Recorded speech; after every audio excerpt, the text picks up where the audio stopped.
पता है आपको, आज़ादी के बाद ना इतिहास नहीं लिखा गया, उसमें एजेंडा भरा गया है।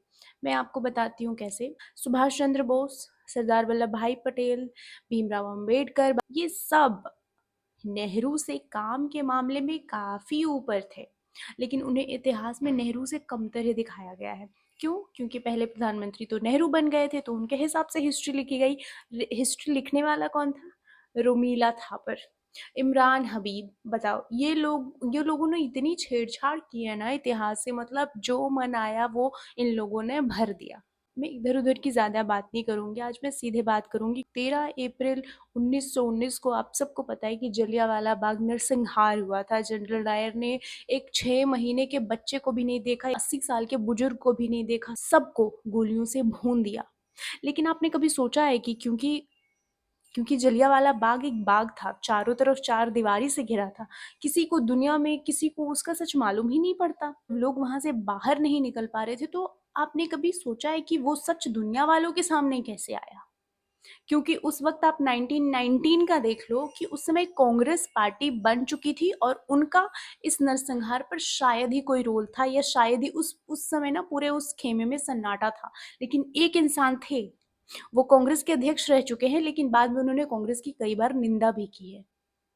तो एक इंसान थे जिन्होंने जलियांवाला बाग नरसंहार का सच दुनिया के सामने लाया। वो केरला के सी शंकरन नायर, जिन्होंने जनरल डायर को उसके ही देश में यानी कि लंदन में उसे कटघरे में खड़ा करवाया, उससे जवाबदेही मांगी, उससे सवाल जवाब किया। आप समझ लो, उस समय इंडियंस अंग्रेज से सवाल पूछ रहे हैं उसको कटघरे में खड़ा करके, और वो जवाब देना पड़ रहा है उसको, क्योंकि जो शंकर नायर थे वो वाइस राय के यानी कि क्राउन के एग्जीक्यूटिव काउंसिल के मेंबर थे, इतने बड़े पोस्ट पे थे, वो पढ़े लिखे थे, एक वकील थे। इस पर एक मूवी आ रही है अक्षय कुमार की, केसरी 2, जिसमें दिखाया गया कि जब वो जलियांवाला बाग हत्याकांड का सच पूरी दुनिया के सामने ला रहे थे, तब उनके सामने कितनी सारी परेशानियां आई, कितनी सारी चीजें उनको झेलनी पड़ी, वो उनको इस्तीफा तक देना पड़ा था काउंसिल से। लाख साजिशें, लाख अड़चने के बावजूद भी ब्रिटिश न्याय व्यवस्था में उनको न्याय मिल गया था। दुनिया को पता चल गया था कि जनरल डायर ने गलत किया है।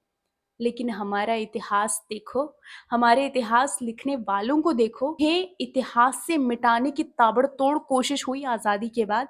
आपने कभी सी शंकर नायर का नाम सुना है? ऐसे जैसे नेहरू का हम सुनते हैं, जैसे गांधी का सुनते हैं, जैसे हमें इंदिरा गांधी का सुनते हैं, और इनके जो भी फैमिली मेंबर्स हैं। एक इंसान जिसने जलियांवाला बाग का हत्याकांड का पूरा सच दुनिया के सामने लाया, उसे आप एक क्रेडिट देने से आप डर रहे हो। आप सोच लो उस इंसान ने कितना बड़ा काम किया होगा कि उसे एक क्रेडिट देने के लिए कांग्रेस पार्टी और खास करके नेहरू इतना डर रहे थे। अब सवाल ये है कि कांग्रेस पार्टी को शंकर नायर से इतनी दिक्कत क्यों थी? वो तो कांग्रेस पार्टी के ही थे, तो ऑफ कोर्स उसको होना चाहिए कि प्राउड होना चाहिए। तो उन्हें इतना क्या है, क्या मतलब दिक्कत क्या था कांग्रेस के साथ उनके? दिक्कत ये था कि जो कांग्रेस ने खिलाफत आंदोलन का जो पूरा स्वांग रचा था, खिलाफत आंदोलन के बाद से ही राजनीति में धर्म की एंट्री हुई।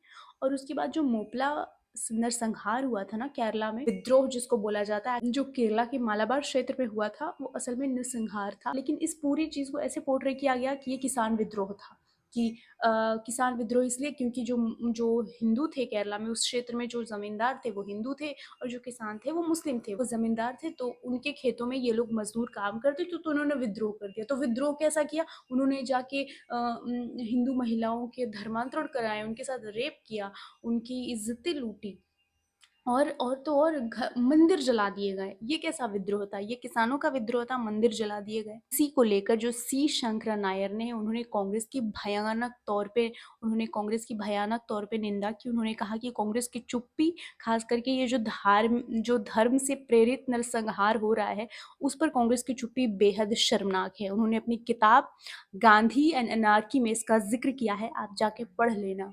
बस फिर इसके तुष्टिकरण पे अगर कोई कुछ बोल दे तो बस और कुछ नहीं दुनिया में उसको दिखता है, बस वो इंसान देशद्रोही दिखने लगता है, वो इंसान खराब दिखने लगता है, उसको चाहे इतिहास से मिटा दो। एक ऐसा इंसान के बारे में जिसने जलियांवाला बाग का पता है हमें, लेकिन उस इंसान को बाहर लाने वाले इंसान का सच नहीं पता।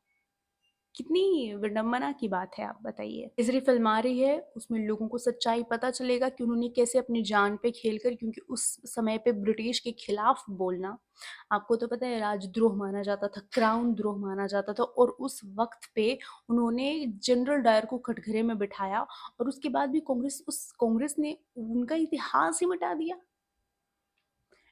तो आज हम सबको ये सोचने की ज़रूरत है कि हम जो पढ़ रहे हैं, हमारी किताब में जो लिखा है, वो वाकई सच भी है या नहीं है, क्योंकि हमारे इतिहासकार बड़े वामपंथी थे। उन्होंने अपना नैरेटिव भर दिया।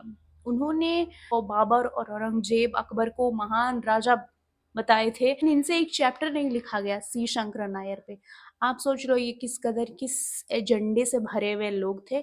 खैर, मुझे मुझे तो काफ़ी बुरा लग रहा है कि मैं पहले शंकर नायर को नहीं जानती थी, और अब मुझे पता चला है, तो इसलिए मेरा फ़र्ज़ बनता है कि मैं आप लोगों को बताऊँ। इसलिए हमेशा जो हिस्ट्री में लिखा है वो सच नहीं है, वो सच नहीं है। इस बात को हमको मानना पड़ेगा, ख़ास करके अब नेहरू के, क्योंकि नेहरू पहले प्रधानमंत्री थे, और उनके बाद जो इतिहास लिखा गया जिसमें नेहरू का ही महिमामंडन किया गया, वही नेहरू नीति, नेहरू मॉडल, नेहरू टोपी, नेहरू कुर्ता, सब नेहरू के नाम पे ही प्रमोशन हुआ।